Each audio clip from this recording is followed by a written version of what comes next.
Welcome one, welcome all to Eyes on Anime with Muten Roby. I am your host, Muten Roby, and if you haven't guessed it, our very first episode in our classics series of Eyes on Anime, where we do reviews of various animes, our very first episode is going to be DragonballZ, one of the premier classics in not only North America, but across the world. Anywhere you go, you know DragonballZ. People know who Goku is. He was in the Macy's Day Parade for crying out loud. That's what DragonballZ is. That's why we had to start off with DragonballZ. It only made sense. It was only fair to start off with DragonballZ, the pioneer, the godfather of anime here in North America. It started it all. It did it all for us. So it only makes sense that we show that same kind of love right back to it.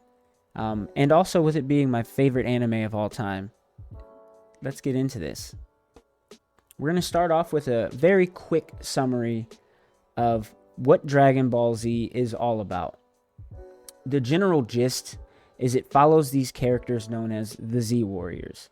It starts off where they're typically looking for Dragon Balls, be it to wish for a friend or be it to wish, to do this or to do that. The Dragon Balls are, if you couldn't tell, are like a key component of the show. They allow you to wish stuff, and our Z Fighters typically will use the Dragon Balls for whatever the Z Fighters want to use the Dragon Balls for. However, the Z Fighters are typically met with opposition, typically stronger than them even, usually stronger than them. So there's a lot of training, preparing, sometimes relaxing in the series. But ultimately, the bulk of the show, I would say you're dealing with a lot of fighting, what you would typically expect. It spans across 9 total arcs or sagas. I'll probably use those interchangeably throughout. Of those arcs, there's 291 episodes total. And ultimately, I believe if you were to start DragonballZ as someone who's never seen the series before, I believe by the time you hit the 3rd, no longer than the 5th episode, you'll be hooked. You'll be ready to really, really invest some time and get through that 291 episodes. Definitely. But hopefully going through this in-depth summary will let you know some of the things you can maybe skip. Because not everything needs to be watched. So why don't we go ahead and jump right into that?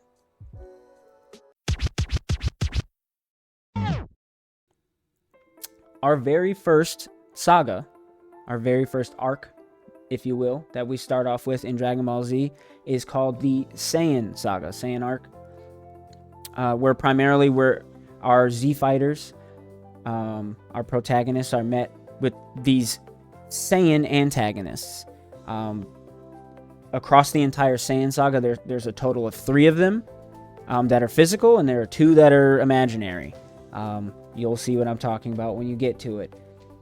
One of them is not as important as the other 2, although the first Saiyan who arrives is what influences the other 2 Saiyans to get there in the first place. So, the fights later on, after the first Saiyan's arrival, are much better. However, super exciting nonetheless, especially if you've also seen Dragon Ball before this. So seeing some familiar faces in some unfamiliar fights and some unfamiliar situations, the Saiyan arc is phenomenal. I would say top 3 arcs in the series for sure. Gets you used to some of the characters, gets you used to some of the abilities, gets you used to a lot of what the characters can do in DragonballZ without it being too crazy. It helps you scale a lot of things, which is very good for this series, especially early on, considering the types of abilities, as you can see how fast they're moving currently, right here. And this is all still currently the Saiyan arc. Ultimately, the Saiyan arc ends up with an ultimate battle between Goku and Vegeta. This character here, not here, but this is Goku. The character in the armor is Vegeta, and Vegeta just wanted to come to Earth, get those Dragon Balls, so he could wish for immortality and be done with the Earth. So Goku is standing up to him, and by the time you get to the end of this arc, you will know exactly what has happened. Primarily because it's playing, I don't want to spoil it for you.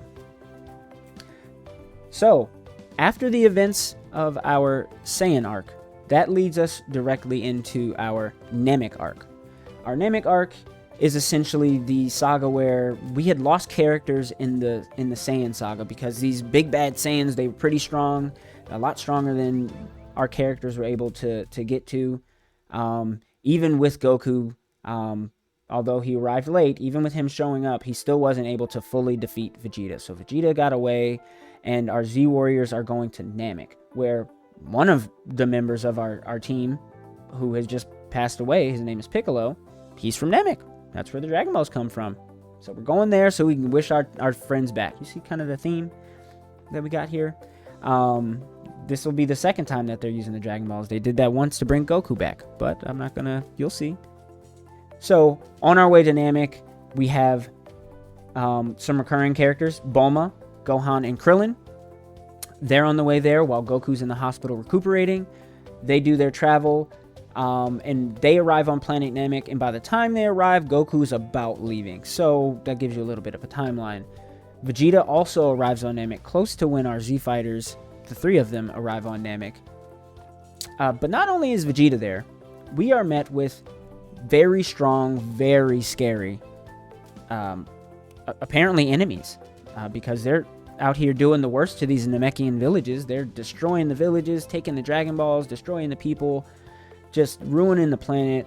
These are really, really bad people, like really bad guys, and they're stronger than Vegeta because Vegeta apparently is ducking and dodging them all the same.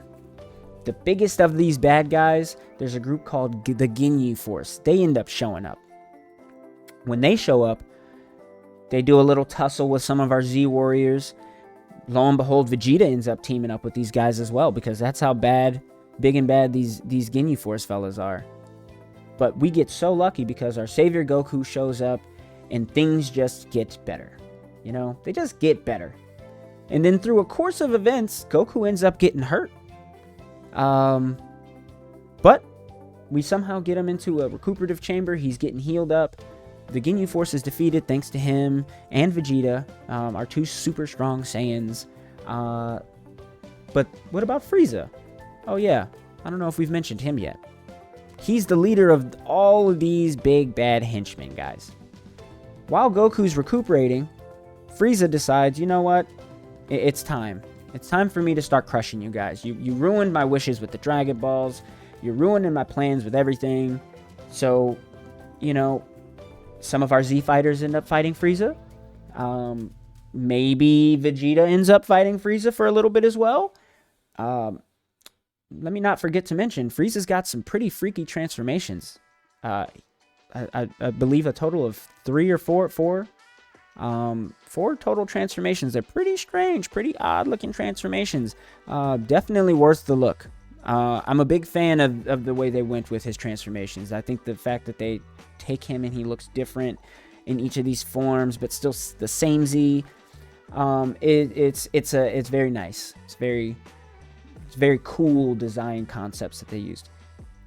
Aside from that, after our Z fighters get absolutely demolished by this Frieza fella, he's now in his final form. Goku shows up. Thankfully, he's finally healed. And they do their tussle, their little thing. You know, some bad things happen, but from those bad things, some good happens. Some good happens, kind of. And we get a chance to actually defeat this Frieza guy. You know, we actually, our hero Goku maybe can do it. He can maybe do it. Maybe it came at a price, but he can maybe do it. Frieza tries to do some dastardly deeds to outsmart Goku because he realizes Goku's kind of gotten a power boost. What's going on here? How's this fella outpacing me? Let's outsmart him. That backfires. The fight ultimately comes to an end with a big bang, so to speak. Frieza presumably dead. Goku presumably dead. Garlic Jr. Saga. You can skip it. I promise you, you can skip it. It's not worth it. So, After you skip the Garlic Jr. saga, that's going to lead you to the Android saga, which is amazing. Garlic Jr. saga is really, really small. It's like a half a little arc, I guess you can say. But you get into the Android saga. Android saga starts off, you see some old faces, some enemies. You see your Z fighters, of course. Frieza ends up showing up, and then you see some new faces. This fella named Trunks with purple hair. Like, where'd he come from? He shows up. He starts slicing and dicing people up. It's an absolute, like, slaughterhouse over here with this guy. You know? He's going a little bit crazy, this fella, huh? So, you know, Trunks does his thing. You know, he puts all of our Z fighters at ease, so to speak. And, you know, we wait for Goku, because he's alive as well. You know, before we didn't know what happened to Frieza, he showed up. We didn't know what happened to Goku, he showed up. Some words are exchanged. We find out that there's a big bad threat coming to us in a couple of years' time. Some bad events are going to happen. So the Z Warriors are like, all right, well, now that we know, we can get trained up. We can get prepared. Which is, you know, great. It's solid. Because those androids that were predicted to show up, they showed up. Let me tell you. But it wasn't just 2 of them that showed up. There's a multitude of these guys, you know? I think 5 total. 5 of them total. So our you know, our friend with the purple hair was a little bit off. Just a tiny bit. But our Z fighters are hanging in there. They're fighting against all these various androids. And then we come into contact with these androids named 17 and 18. Oh, there's also 16. He's also there. But these are the bad ones. These are the ones that purple haired fella Trunks was telling us about. And luckily, our Z fighters had trained a little bit, but you know, there's some other events that take place, so we get some other boosts in power, so we can kind of level the playing field a little bit. I'm not sure the Z fighters are still fully on par with these androids yet. It's still a perilous situation. However, it gets worse. Not only are there androids, there's this other thing made up of fighters' DNA, and it's copied their moves because it's got their DNA, and it can do all these things that all of these Z fighters can do, and like some of these villains can do. Wow. Let me take a drink to that. Who's this?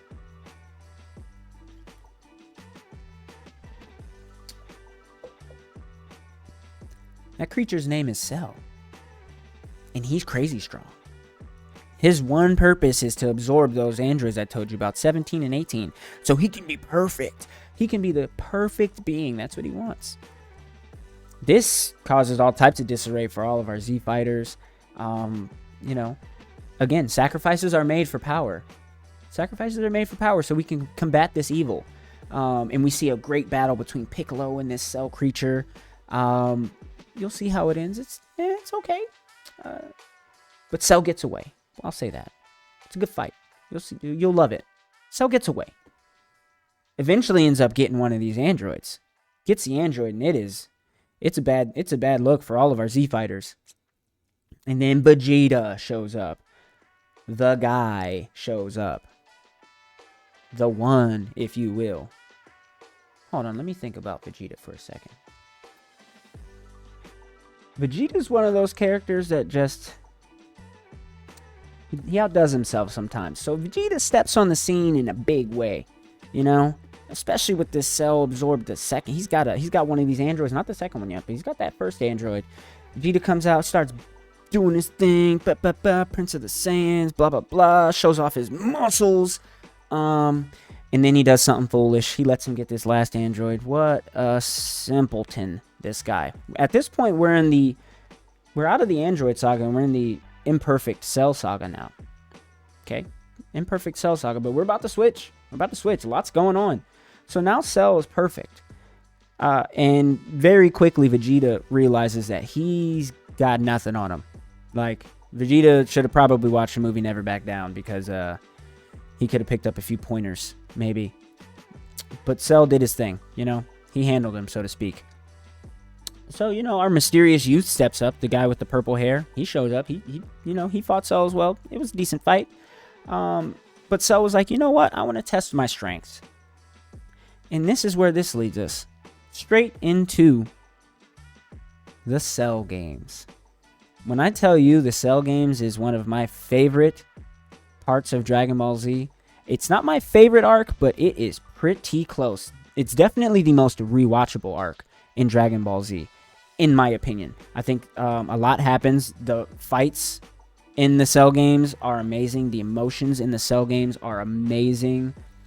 You see prodigious talent realized. You see latent abilities unleashed. You see just the peakness of Dragon Ball Z is truly realized in the perfect, or in the Cell game saga. That's when it is truly realized. Even though there might be arcs that are technically better story-wise or whatever it may be, I think the essence of the series is definitely the Cell games. So let's actually get into it just a little bit. I don't want to go too crazy in the Cell games. Cell announces he wants to test his might against any warriors who dare challenge him. So he builds a ring in the middle of nowhere, sets a date, broadcasts it on TV, lets people know what's up. So our Z fighters, they train. A couple other random people we've never heard of that aren't Z fighters, they train as well. We get to the day of. We got a couple little people trying to go up against, Cell. One of them, namely Hercule. Can't stand him, but you might like him. I doubt it. He gets handled pretty easily. And then that leads us to immediately the main event. Goku versus Cell. Everyone's shocked. What's going on? Goku versus? Wow. It's the finale. We're already there. The fight goes good, but ultimately Goku comes up a little short. But someone else jumps into the fray. You guessed it. It's his son, baby. It is Gohan. Throughout the entire series, it's been forecast and foreshadowed, not forecast, it's been foreshadowed that Gohan is going to be that guy. Lo and behold, now's his chance to shine. Cell really wants to push those buttons, so he just does his thing. He gets his way with Gohan. He's just devouring him. He's beating him up left and right. Gohan can't stand it. Finally, some of the Z fighters start fighting, and it just gets bad for everyone. And then, boom, we finally see it. We see that full potential. We see fully realized Gohan. Almost brings a tear to you, all right? Almost. Just thinking about it, I want to cry just a tiny bit. So then, Gohan does some things. He's pretty awesome for a really, really long time against Cell. And then some more bad things happen. Of course, Cell ends up getting the upper hand. Goku ends up going away somewhere. We don't even know. But Cell's back and he's stronger. He went away and then he came back. Now he's stronger. Now he's hanging with Gohan. Gohan's got a little boo-boo as well. So what is he going to do? Kamehameha. That's what he's going to do. He's going to Kamehameha, baby. So you see an awesome Kamehameha fight. One of the best actually the best Kamehameha fight in the series. Or beam struggle, if you will. I say Kamehameha fight. And then that ends. And guess where you are? That takes us to the Other World Tournament. This is an actual tournament. But this is also not canon. So you don't have to watch this. However, there's some pretty cool characters in the Other World Tournament arc. And I think the Other World Tournament arc, it's a lot of fun to watch. So I recommend it. So let's go through it real quick. Goku, obviously, he had went away during the Cell fight because he had lost his life. So he then ends up finding out that there's martial artists in the other world and he can continue to train there as long as he wants. And his body is more durable. So he goes there, finds out there's a martial arts tournament that's going to take place largely because of him. Martial arts tournament takes place. One of the most awesome characters in the series, Paikon, he does his thing. Just truly remarkable. But ultimately, our boy Goku does his thing. He kind of shows why he's that guy, He's amazing. But Paikon, arguably he puts on a good show. There's also some other great characters in Olibu. If you like water characters, Aqua's there, or Argua, or however they say it in the English dub. There's some fun characters. It's a tiny little arc, but it's a lot of fun. You get to meet the Grand Supreme Kai, who is a character who I'm not 100% sure how canon he is and how canon he is not. Let's talk about it sometime. So after that arc, that leads us into technically another tournament arc. It's a World Martial Art Tournament arc. / the Babidi Saga. So, in this saga, we've got Goku coming back to life for one day. And on that day, there's a World Martial Arts Tournament. So who wants to fight? Literally everyone. 1, everybody wants money. 2, everybody wants to see Goku and they want to fight with him. Makes sense, right? So, of course, they get there. Goku meets, some new people to him. Pretty awesome for him. And tournament starts. Tournament's going good. Then starts going really bad. Like, really, really, really bad. Especially for some characters in particular. You'll know which ones I'm talking about when you see it. You'll know. So it starts going really bad, and then it starts going okay. Our Z Fighters end up leaving throughout the tournament because it was kind of going so bad, and they kind of had to handle these things. So our Z Fighters get up, they go, and apparently these 2 fellas that were causing all this real ruckus at the actual tournament were being mind controlled by this wizard guy named Babidi. So the Z Fighters, they find out where this Babidi fella is. They put the squeeze on him. Not really, because some of them get caught in a pretty stony predicament, if you will.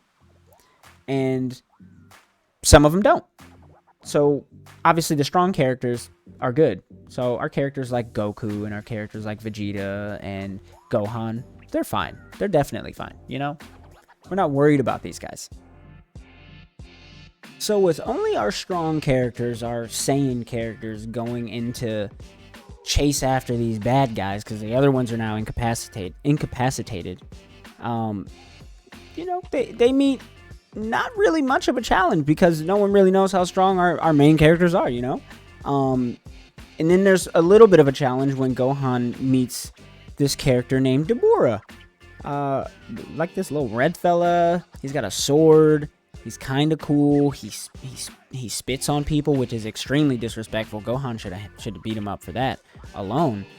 But yeah, they encounter this fella, and all the while, we learn that this Babidi fella, this wizard, he's been trying to resurrect someone way stronger than every single one of these characters that our Z Fighters have fought to this point.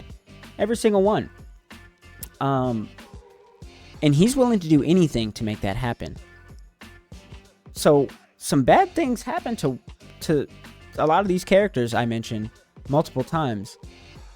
One of our strong characters ends up just flipping out. He ends up fighting against one of our other strong. We end up getting a Vegeta and Goku fight number 2. That's what I'm telling you, folks. We get a Vegeta and Goku fight number 2. It's been years. This is near the end of the series. Like, you saw the first fight, but we end up getting the second one. And it is phenomenal. But all the while that they're fighting, it's causing and allowing this near unstoppable creature, from what we know, the viewer, it's causing this creature to get energy and to charge up and to get ready to come into this world and do his thing. Bad stuff. Ultimately, that ends up happening. Goku ends up getting punched in the back of the head. It's another draw, folks. It's another draw. Vegeta does something heroic. I'll say that. He does something extremely heroic. Some say out of character. I don't say out of character. I say that's who he's always been this entire time. That's who he's always wanted to be. That's his first time showing it. That's Vegeta's awakening right there. They awakened Vegeta at the very end of the series. It's crazy. Should have did it sooner, because he is definitely my favorite character now because of what happens and what he does and what Vegeta stands for as a character. Granted, other characters in the show would do similar things, but it means more coming from Vegeta. He's a turnaround character. The development is there. So this Boo's here. He's beating up people left and right. Like I said, Goku and Vegeta fighting unleashed this fella. That's who Vegeta goes and fights.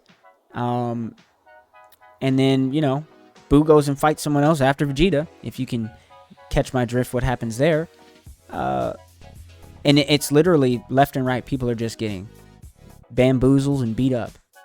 And that takes us, now we're in the Boo saga. The Boo saga, that's where we're at. We're in the Boo saga. Not the Kid Boo saga yet, but in the Boo saga.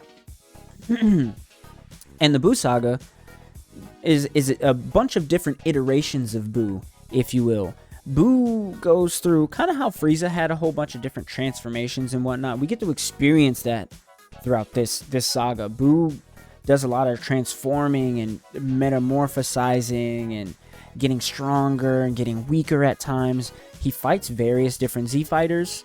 He ends up fighting Gohan at one point. He fights characters that I haven't mentioned yet, Goten and Trunks. They do this really cool thing where they combine. It's called the Fusion Dance, if you haven't heard of it.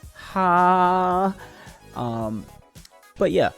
So you see Boo, it's kind of like Boo's arc. Honestly, like if you really think about it, it's kind of Boo's arc. Boo kind of just does whatever he wants throughout this entire arc. Our Z fighters try to do their best to stand up to him. They try to put hands on him. But ultimately, 9 times out of 10, Boo somehow either weasels his way out of it, or Boo, he does his thing. He does his Boo thing. So after all these miscellaneous fights with the Z fighters and Boo, small iterations of training within the Boo saga, we finally get to the Kid Boo saga, which that fella that you see back there, that little guy, that is evil incarnate. He is pure evil. His heart is pure evil. That's what it is. And he is an absolute monster. He is a powerhouse. Vegeta and Goku ultimately are 2 strongest characters in this series. If you haven't caught up on that yet, it was going to be those 2. It was them in the beginning. It's going to be them now. They end up fighting Majin Buu on some new planet to save the universe, essentially, because he's a universal threat. He can breathe in space. He can fly. He can do all this stuff. Look at him. He looks like a wad of gum. What do you think he can do? He can stretch. He can, So, these guys are fighting for everyone out here. And it's a long, hard-fought battle. I would say this is probably the best fight in the whole series, in my opinion. There's, a little bit of side dialogue stuff and this and that, but I think artistically, even just hand-to-hand wise, this is just a really, really, really, really, really good fight. Literally from this point on that you're seeing behind me, all the way until the fight ends, is a phenomenal series. Boo isn't I don't think he's the most complex character out there, but that adds to some of his luster, especially here in the end, for his character. So without ruining, the end of it, our Z fighters do their thing. Obviously, the good guys typically come out on top, but I won't reveal special moves or anything too crazy. But no, Goku and Vegeta end up fighting against this guy. It's a phenomenal fight, like I just stated, and ultimately, this rounds out the series. You get a special little nugget episode at the very end. Especially if you like Dragon Ball Super, that little nugget episode is phenomenal because it introduces another character that we all love that was in another Dragon Ball series, not Dragon Ball Z. He is in Dragon Ball Z, but he was fleshed out in another series, which we might talk about at another time. And that completes...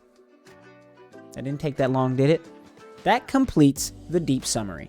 I was going to go a little deeper because I really know Dragon Ball Z. However, I think that's good. So hopefully that gives you enough spoilers into the series to know whether or not you're going to like it. If the quick summary wasn't enough, hopefully you can listen to that deep dive summary of things that actually happen in Dragon Ball Z. You heard a couple recurring characters throughout that entire time.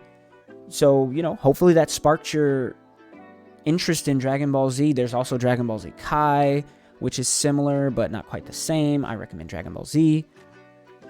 Ultimately, if you give it a shot, I because of this review, I would truly truly love that. I think Dragon Ball Z is one of the greatest series to ever grace anime for the things that it has done for the series. And that statement there leads me directly into the pros and the cons. We're going to start off with the cons about Dragon Ball Z. One of the biggest ones is power scaling in the series. It's all over. The characters just get stronger and stronger and stronger. You got to get used to that. For the time, it was awesome. And you got to think, it was a 90s thing here in North America. So for the times, yeah, we loved it. But looking back on it, maybe it was a little bit much. Another con would be the non-utilization of tertiary and secondary characters. At times, it feels like it's the Goku and Vegeta show. At times. Actually, I would say 95% of the time, that's what it feels like. And it's still a great watch, even with that being the case, because a lot of times that's, we as fans, we wanted to see those transformations, and those are the characters that give us those transformations. Those are the only ones who really offered that in the show. But it is definitely a drawback. And lastly, I'll do three cons. Story continuity. It's not great. The story continuity definitely has faults in places. It's not a perfect show, and I don't ever think it was meant to be like a perfect story of a show. I think it was a lot was meant to be fun, but also very, very entertaining, and that's actually the first pro. Talking on the pros, actual pros, not on the back end of a con, the fact that Dragon Ball Z was able to captivate an audience, the North American audience was saturated by cartoons, but it very easily pulled the North American audience away from that heavy cartoon saturation, and it was like when young boys, teen boys, young adult men, some adult men, when they would see Dragon Ball Z, they'd see the fights, they'd see the themes, they would just love it. They would fall in love with it, especially if they gave it a couple of episodes of a watch. It's got a lot of good, positive themes behind it. Second pro would actually be the fact that it has so many good themes in the show. It's a show, at its root about being a good person, being a good friend, but also about doing absolutely everything you can to be the best version of yourself that you can be, while still being a fruitful person to those around you. Like Goku is that character. Like he is his absolute best. And I also think he gives his best to those around him. Everyone's best is different. I will say that, however. And then the last pro.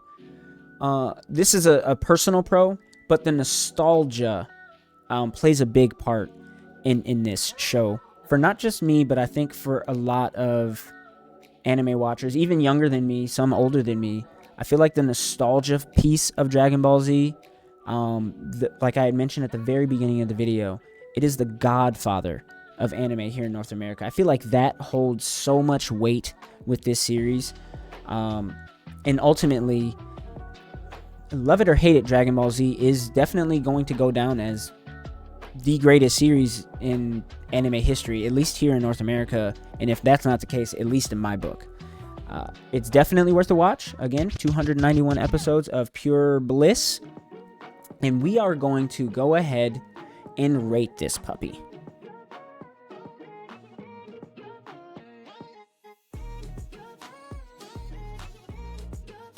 So, as you know, we are eyes on anime. So, we are using an anime eye ranking system. I am going to post what the rankings look like and how they're judged.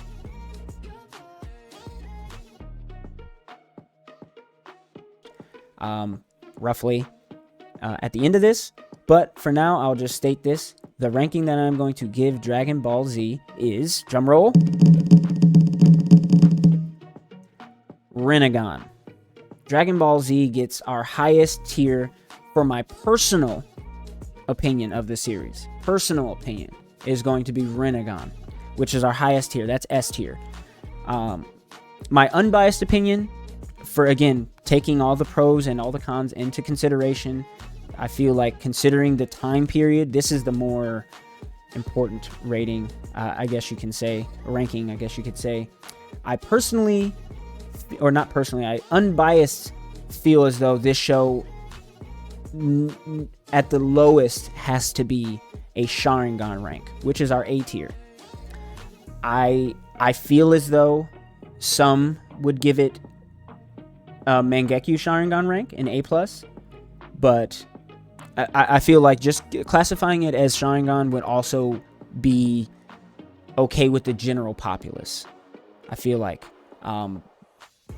everything included, a Sharingan rank for this anime is a solid ranking. Thank you for watching. I truly hope you enjoyed this anime review. If you truly did enjoy it, hopefully you leave a comment down below for the anime you'd like to see next. Maybe you have recommendations for how I could do these better in the future. But until next time, guys, I truly appreciate you all, and I'll see you on the next one.